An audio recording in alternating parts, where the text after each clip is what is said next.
first few customers that a company acquires tend to be really difficult to achieve that, because you have no trust, because you haven't had successful business relationships in the past on this new technology. There's no customer references. So we built a crawler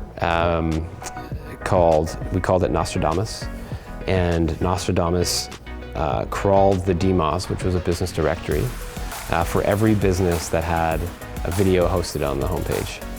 And then we took that data, we put it in a column, in a spreadsheet, and then we crawled the sitemap and looked for all the other videos on that website and where they were located.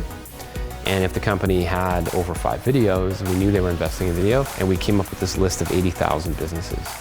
And I would prioritize that list on a daily basis. I would pick 100 accounts and then send that list to someone on Odesk, who, while I was sleeping, would find the contact information, phone number, email of every single one of those 100 clients or 100 potential accounts. And then the next day, I would pick up the phone and I would call or email every single one of them. Had a conversion rate to booked meeting of about 1% initially, so it was very low. But if we didn't do that, I knew we wouldn't find any customers. And so eventually those booked meetings became paying customers, and then it started to get a little bit easier. The very first customer was actually a local business, and they were in the HR tech space. So they were investing in video, and when you sign up for the trial, you'd be greeted by this person on video who would then give you tool tips and kind of automate you through the process. And this person had a lot of feedback on the product and company, and actually thought we were much bigger than we were at the time. And so we created a list of all of her concerns and would just work through that list. It was a very low cost, low risk endeavor on her part, and we were working on solving a real problem that she had, and she was investing actively in video production.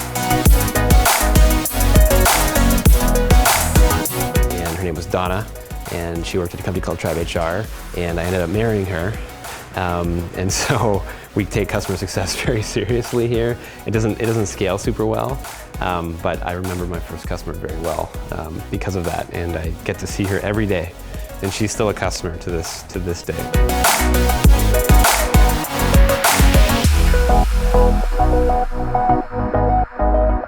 You have to do things that don't scale, and that does not scale necessarily well. However, from that, you will develop a scalable process that you can repeat. And we've used that same mentality and same mechanism, and now we work with thousands of customers around the globe. Just get in front of those people, meet them at conferences, and say to them, like, I exist, my company exists to solve your problem. We need someone to use the product and give us feedback, and we will work for you exclusively to solve your problem and potentially remove all barrier to entry by taking cost off the table entirely.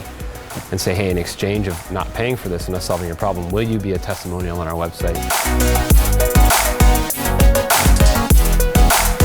If you reflect on why you're building the product in the first place, right?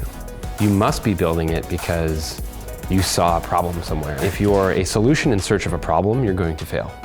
But if you're a solution to a problem that actually exists, and you know that problem exists, you have to find whoever exists in that bucket of people having that problem, and you have to actively communicate to them. If you are a solution to a problem, you will find customers, because if one person has that problem, maybe 10 do. If 10 do, maybe 100 do. If 100 do, maybe 100,000 do.